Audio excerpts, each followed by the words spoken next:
अन्नदाता की। ये कहानी है खेत और खलिहानों की। कैसे करें अपने पशुओं की देखभाल, जानिए गांव-गांव के किसानों का हाल। देखिए गांव किसान सोमवार से शुक्रवार दोपहर 12:05 पर। हम आ रहे हैं आपके गांव। घूमते फिरते का कारवां पहुंच चुका है मथुरा में। हम आप पहुंचे हैं कांगड़ा जिले में। सामान्य ज्ञान के पूछेंगे सवाल। वार्षिक पुष्कर मेला किस राज्य में आयोजित किया जाता है? इनमें से क्या जैविक रूप से नष्ट नहीं होता है? इसके लिए इनके पास 4 ऑप्शंस हैं। देखें घूमते फिरते रविवार सुबह 7:30 पर। हमारे पिताजी और शहर की मुखिया भी, इनके घर में शौचालय फिर भी ये शौच जाने का बाहर मजा लेते हैं। ये है नेताजी के करीबी कन्हैया कुंवर। इनके जो बेटा बहू है ना, वो चाहते हैं कि इनके घर में शौचालय बने, मगर ये है कि मानते ही नहीं। इनकी 3 शादियां हुई हैं और तीनों बीवी इनको छोड़ के भागी। आखिरी बीवी इस कारण भागी, घर में शौच नहीं था, फिर भी इनको शर्म नहीं आती। गौरी तेरा गांव बड़ा प्यारा, सोमवार से शुक्रवार रात 9 बजे। नई फसलें, नई तकनीक, एक्सपर्ट्स की राय, सफल किसान, आधुनिक खेती, बागवानी, पशुपालन और विज्ञान, किसान की हर समस्या का निदान। जय किसान जय विज्ञान, शुक्रवार सुबह 9:30 पर।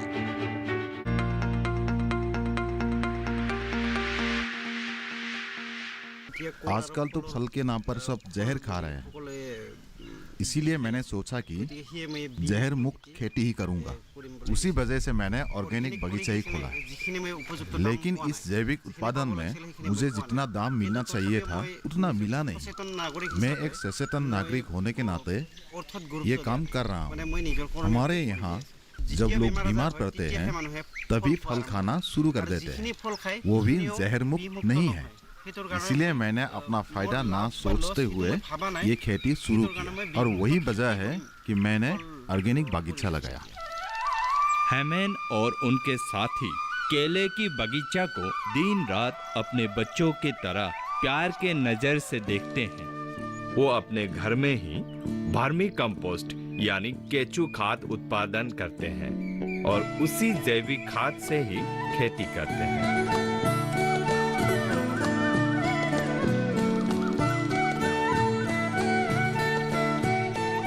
आप लोग देख रहे हैं कि यहाँ पे लगभग सारे केले के पेड़ कट चुके हैं। इसका मतलब ये है कि यहाँ का फसल उग चुका है। ये लोग ऐसे खेती करते हैं कि अगर एक तरफ के पेड़ कट जाए तो दूसरी तरफ तैयार हो जाए।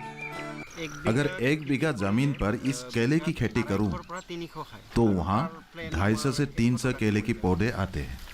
फसल उठने के बाद हमें एक पौधे में 300 रुपये मिलते हैं। धोनुभंगा का ये इलाका चारों ओर से जंगल और पहाड़ से घिरे हुए हैं। यहाँ दिन में ही हाथी का झुंड निकलते हैं और केले की बगिया को हानि पहुँचाता है। फिर भी वे हिम्मत नहीं हारे। हाथी से अपने बगिया को बचाने के लिए दिन रात कड़ी नजर रखते हैं। हाथी जितना भी खेती को हानि क्यों ना पहुंचाए, वो कभी नाराज नहीं होते, क्योंकि हाथी को भी इस जगह में रहने का पूरा अधिकार है। दिन भर की मेहनत की थकान दूर करने के लिए वे रात को नाच गाना का कार्यक्रम भी रखते हैं, ताकि अपना मनोरंजन भी हो और बगिया भी सुरक्षित रहे।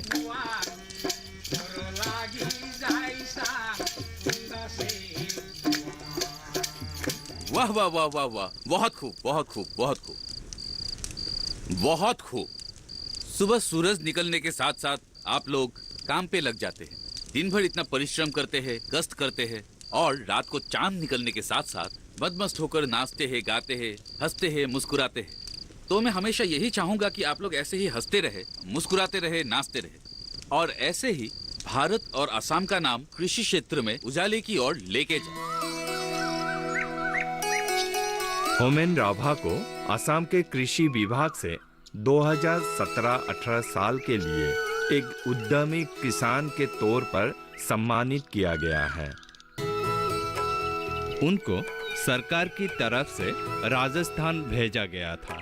वहाँ के रेगिस्तान में किया गया खेती बाड़ी को देखने के लिए वो वहाँ के खेती बाड़ी देखकर बहुत ही प्रोत्साहित हुए और कहने लगे, अगर वहाँ के किसान रेगिस्तान में खेती उगा सकते हैं तो हम क्यों नहीं। होमेन का मानना है कि वे बहुत भाग्यशाली है क्योंकि एशिया के सबसे बड़े केले का बाजार दरंगिरी इस क्षेत्र में ही है, जहां से हर रोज कई सौ ट्रक केले बाहर जाती है।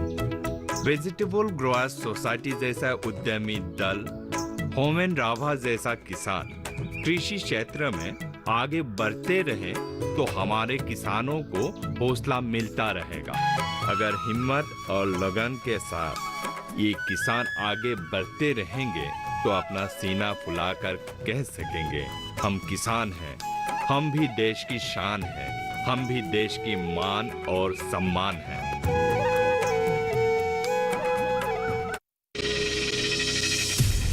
आपकी जीवन शैली और जीने के अंदाज को टटोलता कार्यक्रम, जहां हर दर्द के हमदर्द होते हैं हम और पूछते हैं आपसे, कैसे हैं आप? कैसे हैं आप? कैसे हैं आप?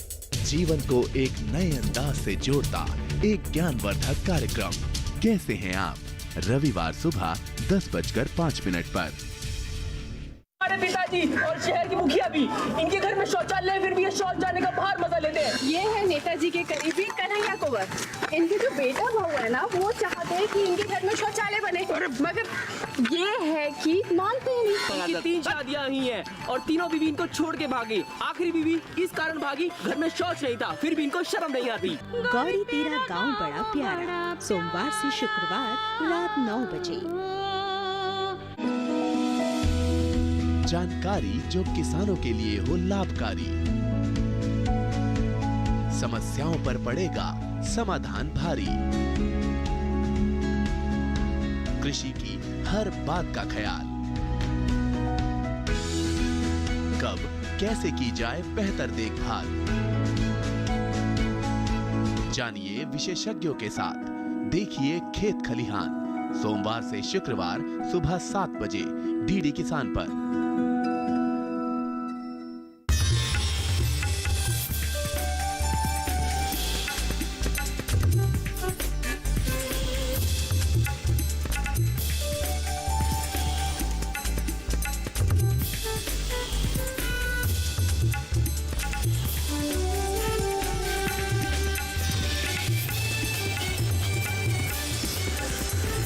डीडी किसान, बदलते भारत की शान।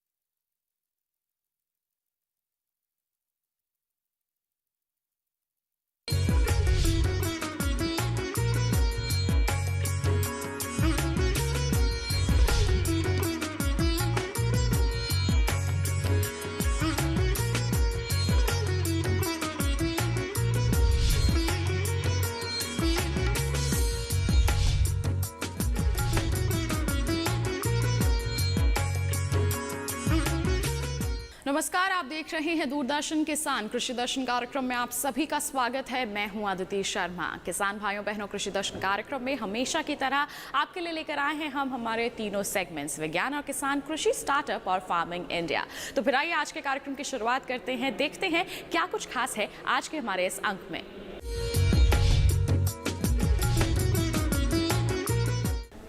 तो आइए आज के इस कार्यक्रम की शुरुआत करते हैं विज्ञान और किसान सेगमेंट से, और जिसमें हम आपको जानकारी देंगे कृषि जगत में इस समय कौन कौन सी नई नई गतिविधियां हो रही हैं जो आपके लिए लाभकारी साबित हो सकती हैं। आइए देखते हैं क्या है हमारे इस सेगमेंट में नया और खास।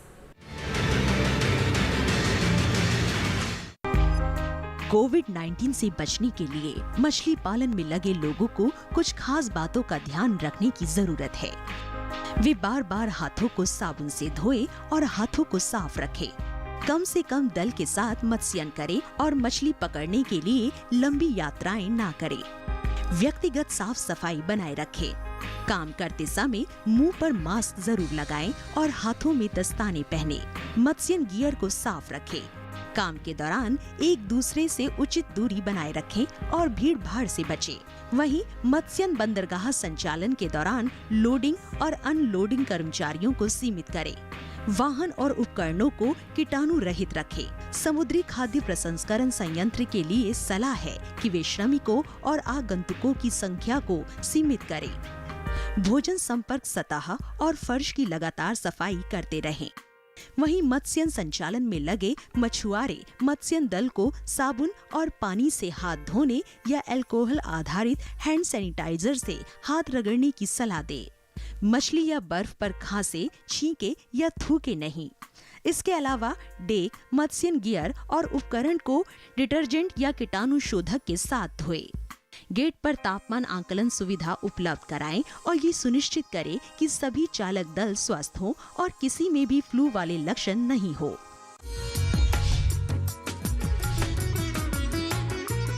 इसी के साथ किसान भाइयों बहनों कार्यक्रम में वक्त हो चला है एक छोटे से ब्रेक का। आप कहीं मत जाइए, बने रहिए दूरदर्शन किसान पर और देखते रहिए हमारा कार्यक्रम कृषि दर्शन।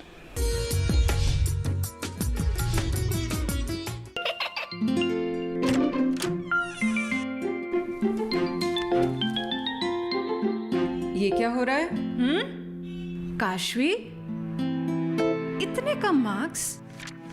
काशू बेटा पढ़ा करो, पढ़ोगी नहीं तो आगे कैसे बढ़ोगी? मम्मा मैं भी तो आपसे यही कहना चाहती हूँ, पढ़ा करो। आप पढ़ोगे नहीं तो आगे कैसे बढ़ोगे? मतलब? वो देखो। सिर्फ बैक पर छपा ऑर्गेनिक नहीं, ऑर्गेनिक का निशान पहचानिए। पीजीएस ऑर्गेनिक का ये लोगो उन किसानों की पहचान है जो आज भी परंपरागत विधि से रसायन मुक्त खेती कर आपके लिए शुद्ध फसल उपजा रहे हैं। अब समझे मम्मा, अगर मैं प्योर ऑर्गेनिक फूड नहीं खाऊंगी तो अच्छे मार्क्स कहाँ से लाऊंगी? अच्छा बच्चों, जैविक खेती की इस मुहिम को आगे बढ़ाइए, शुद्ध ऑर्गेनिक अपनाइए।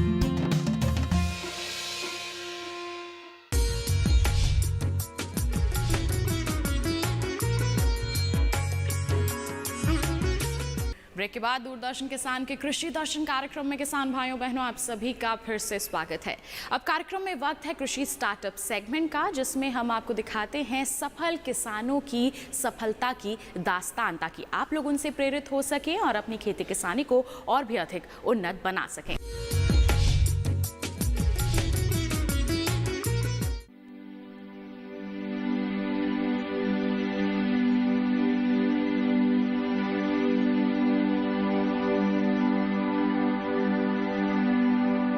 खेत में रखे लकड़ी की ये बक्से मामूली नहीं हैं। इनमें छुपा है सेहत का खजाना। सेहत का खजाना यानी शहद। दरअसल इन बक्सों में मधुमक्खियां पाली जा रही हैं। भारत में शहद की खासी मांग है। यही वजह है कि मधुमक्खी पालन का रुझान तेजी से बढ़ रहा है। गांव में मधुमक्खी पालना आसान है, क्योंकि रस चूसने के लिए फूल चाहिए जो खेतों में मिल जाते हैं। टीवी स्क्रीन पर जो नजारा देख रहे हैं हिमाचल प्रदेश के खूबसूरत इलाके शिमला का है। यहाँ कई किस्मों की मधुमक्खियां पाली जा रही हैं, जिनमें सबसे खास है सिहाना प्रजाति। खास इसलिए क्योंकि ये प्रजाति लुप्त हो रही थी और इसे बचाना बहुत जरूरी था। इसे पहाड़ी प्रजाति भी कहा जाता है और इसकी सबसे खास बात ये है कि 18 डिग्री से भी कम तापमान पर सक्रिय रहती है। इसका मतलब ये हुआ कि सर्दी के दिनों में जब सरसों के फूल पूरे शबाब पर होते हैं, तब भी सिहाना अपना काम करती रहती है। इटालियन प्रजाति मेलिफेरा के साथ ऐसा नहीं है। ज्यादा 18 डिग्री से कम तापमान पर इसकी हिम्मत जवाब दे जाती है, जिसका सीधा असर शहद उत्पादन पर पड़ता है। वैसे मौसम की मार से मक्खियों को बचाने का एक और तरीका है पेड़ का मोटा लट्ठा। तरीका जरा पुराना है पर है बड़े काम का।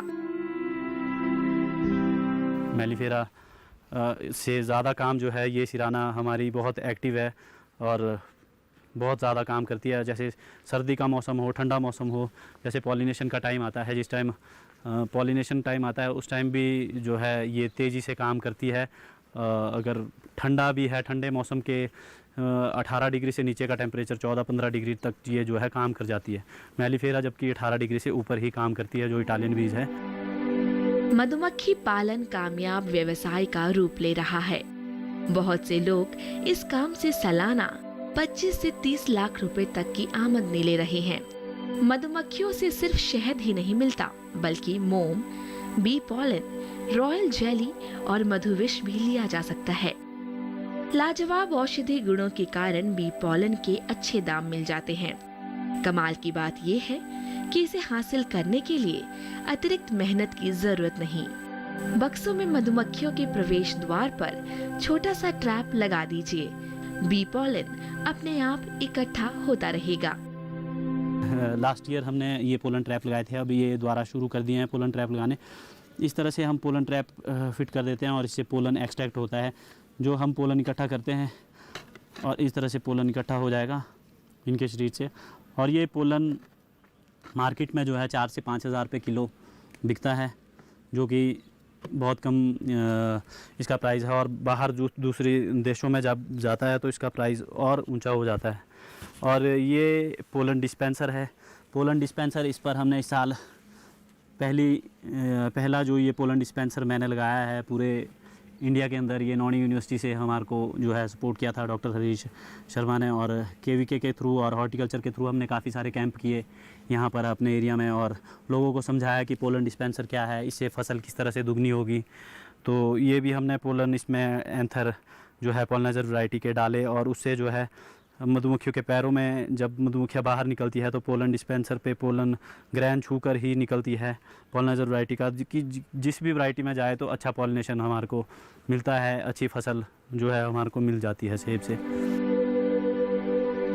अगर आप मधुमक्खी पालन करना चाहते हैं तो पहले प्रशिक्षण जरूर ले लें। सरकार की ओर से जगह जगह प्रशिक्षण कार्यक्रम आयोजित किए जाते हैं।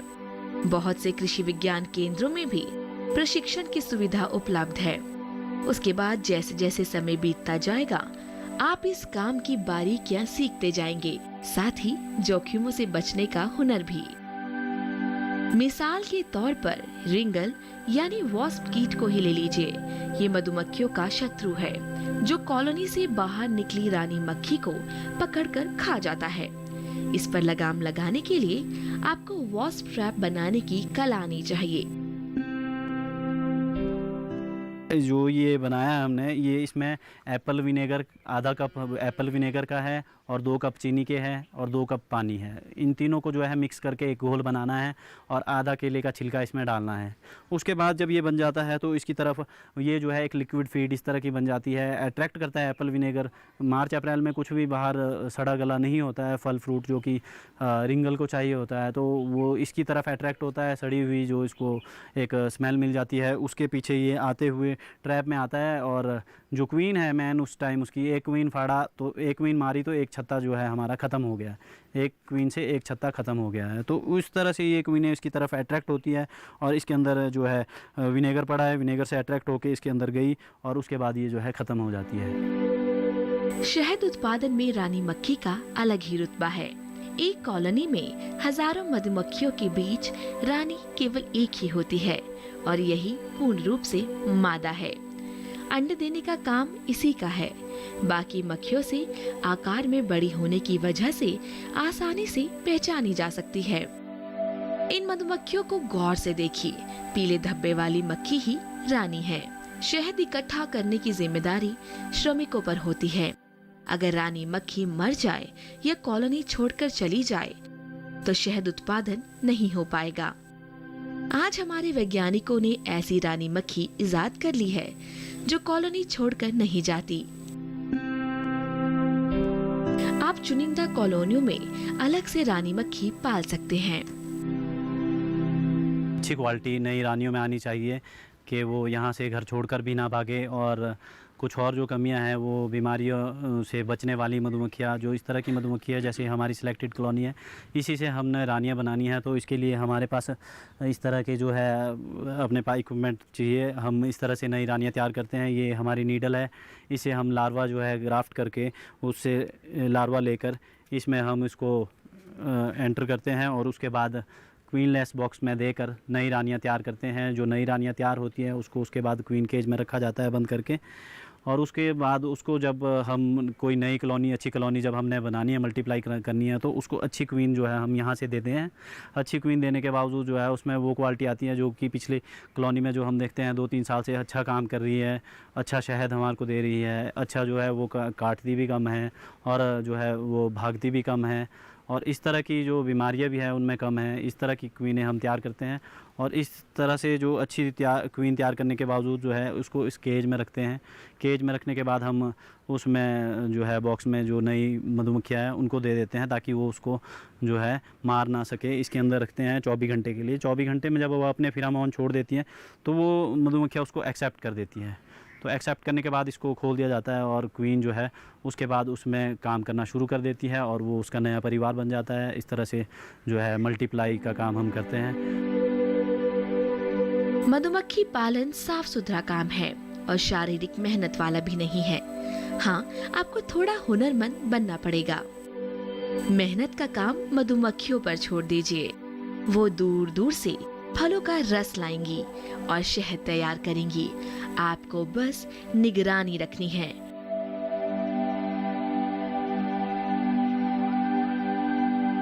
और उनकी छोटी छोटी जरूरतों का ख्याल रखना है।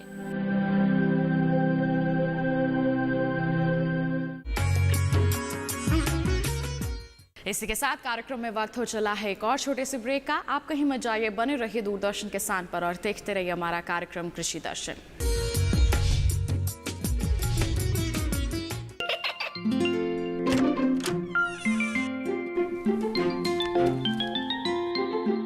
ये क्या हो रहा है?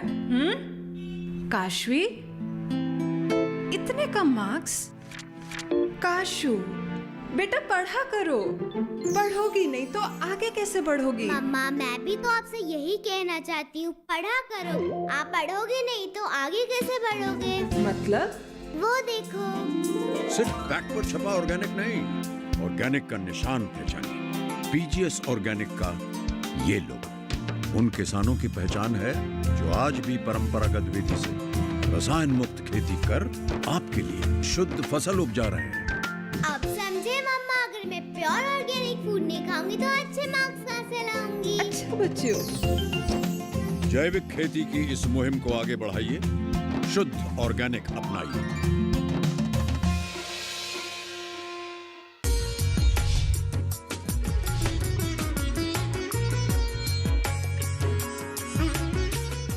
ब्रेक के बाद किसान भाइयों बहनों, आप सभी का फिर से स्वागत है कार्यक्रम कृषि दर्शन में। और अब कार्यक्रम में वक्त है फार्मिंग इंडिया सेगमेंट का, जिसमें हम आपको खेती किसानी और साथ ही साथ जो संबंधित व्यवसाय हैं उनके संदर्भ में जानकारियां देते हैं ताकि आप लोग जागरूक हो सके और अपने कार्यों को और भी ज़्यादा सफलतापूर्वक आसानी से कर सके। आइए दिखाते हैं क्या कुछ खास है हमारे सेगमेंट में।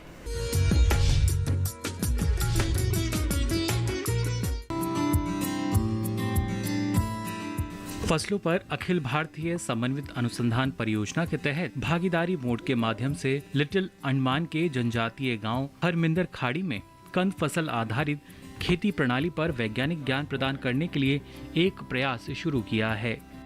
संस्थान ने कंद फसल आधारित कृषि प्रणाली के प्रदर्शनों को संचालित करने के लिए 10 जनजातीय किसानों का चयन किया। 200 वर्ग मीटर क्षेत्र के प्रत्येक किसान के खेत का चयन किया गया।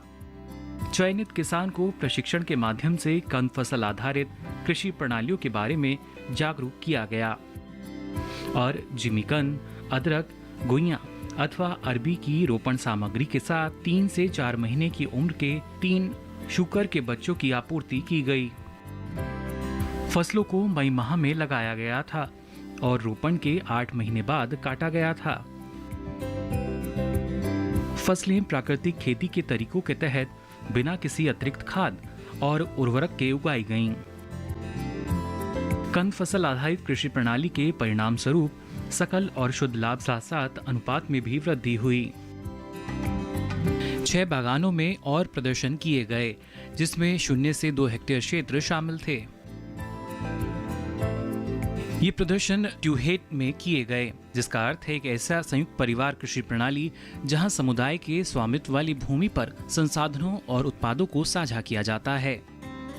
0 से 2 हेक्टेयर मॉडल में कंद फसल आधारित कृषि प्रणाली के प्रदर्शनों से पता चला है कि प्रत्येक ट्यूहेट की शुद्ध आय 42,200 रुपए से बढ़ाकर 1.33 के बीसी के साथ और 1,32,820 रुपए से बढ़ाकर 2.08 के बीसी के साथ कर दी गई थी।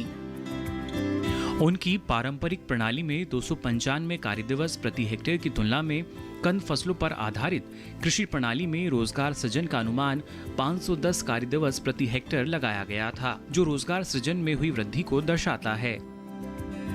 लिटिल अंडमान के जनजातीय क्षेत्रों में रोजगार सृजन को 70% तक बढ़ाने के साथ साथ जनजातीय किसानों की आय को तिगुना करने के लिए इस प्रणाली को संचालित किया गया। प्रणाली की क्षमता द्वीप पारिस्थितिकी तंत्र में अतिरिक्त आय, रोजगार और खाद्यान्न उपलब्धता में वृद्धि प्रदान कर रही है।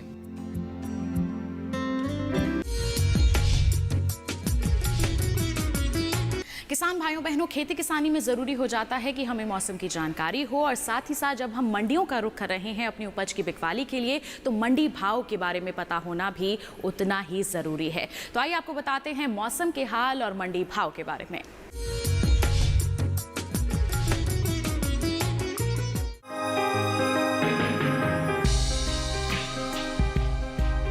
मंडियों में इन दिनों धान के भाव में तेजी का रुख बना हुआ है, जबकि कुछ मंडियों में भाव स्थिर भी हैं। बुधवार को मंडियों में धान की आवक अन्य दिनों के मुकाबले ज्यादा रही। इसके हाजिर भाव की बात करें तो एग्मार्कनेट के अनुसार धान का कटोरा कहे जाने वाले राज्य छत्तीसगढ़ की चारामा मंडी में 9 जून को धान का भाव रहा 1,450 रुपए। 10 जून को इसके भाव में 25 रुपए की तेजी रही और भाव हो गया 1,475 रुपए। वहीं उत्तर प्रदेश की गोंडा मंडी में इस दौरान सामान्य क्वालिटी की धान के भाव स्थिर बने रहे। यहाँ 9 और 10 जून को धान के भाव बिना किसी बदलाव के 1,630 रुपए पर रहे। इसी प्रकार ओडिशा की अतापिरा मंडी में 9 जून को धान का भाव था 1,815 रुपए। 10 जून को भी भाव में कोई फेरबदल नहीं हुआ और भाव 1,815 रुपए पर टिका रहा। जबकि राजस्थान की कोटा मंडी में बीते 2 दिनों के दौरान धान के सौदे बढ़त के साथ हुए। यहाँ 10 जून को धान का भाव रहा 2,350 रुपए, जो 6 जून को 2,300 रुपए के स्तर पर था। सरकार की ओर से देश भर के धान किसानों से खरीद की जा रही है। भारतीय खाद्य निगम के 8 जून तक के लिए जारी आंकड़ों के मुताबिक देश में 4,84,05,000 टन धान की खरीद हो चुकी है। धान की खरीद में पंजाब राज्य सबसे आगे रहा। यहाँ धान की अब तक कुल खरीद 1,08,76,000 टन रही है। हरियाणा से 43,03,000 टन की खरीद हुई है।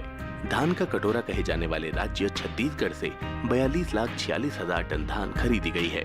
72,57,000 टन तेलंगाना राज्य से, वहीं आंध्र प्रदेश से 50,59,000 टन, जबकि उत्तर प्रदेश से 37,90,000 टन धान खरीदी जा चुकी है। इसके अलावा देश के कई अन्य राज्यों से धान की खरीद की गई है। इस साल धान की पैदावार में अच्छी बढ़त हो सकती है। फसल वर्ष 2019-20 के लिए जारी कृषि मंत्रालय के तीसरे अग्रिम अनुमान के मुताबिक देश में धान की उपज 11,79,40,000 टन रह सकती है, जबकि पिछले वर्ष ये आंकड़ा 11,64,80,000 टन का रहा था।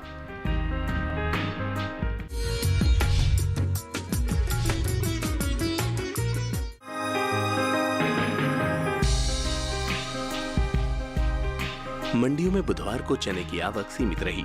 वहीं इसके हाजिर भाव की बात करें तो एग्मार्कनेट के अनुसार गुजरात की राजकोट मंडी में 8 जून को देसी चने का भाव था 3,880 रुपए। 10 जून को इसके भाव में 20 रुपए की तेजी रही और भाव हो गया 3,900 रुपए। जबकि राज्य की ही सावरकुंडला मंडी में इस बीच देसी चने के भाव में नरमी दर्ज की गई। 9 जून को यहाँ देसी चने का भाव रहा 3,775 रुपए। 10 जून को भाव 75 रुपए टूटकर 3,700 रुपए पर आ गया। वहीं कर्नाटक की बंगलुरु मंडी में इस दौरान चने के भाव स्थिर बने रहे। यहाँ 9 और 10 जून को चना बिना किसी बदलाव के 4,500 रुपए पर बिका। हालांकि राजस्थान की कोटा मंडी में 10 जून को चना 100 रुपए उछलकर 3,800 रुपए पर जा पहुंचा। वहीं उत्तर प्रदेश की महोबा मंडी में 10 जून को देसी चने का भाव रहा 4,875 रुपए, जो 8 जून को भी 4,875 रुपए ही था। केंद्रीय एजेंसी नेफेड की ओर से चने की खरीद जारी है। किसानों से 4,875 रुपए के न्यूनतम समर्थन मूल्य पर चने की खरीद की जा रही है। 8 जून तक सरकारी एजेंसी नेफेड ने आंध्र प्रदेश, कर्नाटक, महाराष्ट्र, राजस्थान, तेलंगाना, मध्य प्रदेश, गुजरात और उत्तर प्रदेश से 14,10,000 टन से अधिक चना खरीदा है। नेफेड की ओर से हो रही इस खरीद से अब तक 7,62,449 किसानों को लाभ मिला है। राज्यों में चने की खरीद की बात की जाए तो मध्य प्रदेश से सबसे अधिक चना खरीदा गया है। यहाँ नेफेड की ओर से चने की कुल खरीद 5,07,257 टन की हो चुकी है। आंध्र प्रदेश से 1,27,915 टन, कर्नाटक से 1,01,843 टन, महाराष्ट्र से 1,93,012 टन, राजस्थान से 3,19,980 टन, तेलंगाना से 47,600 टन और गुजरात से 93,000 टन से अधिक चना खरीदा गया है। इसके अलावा भी देश के अलग अलग राज्यों से चने की सरकारी खरीद की जा रही है। बता दें कि इस साल चने की उपज में अच्छी बढ़त का अनुमान जताया गया है।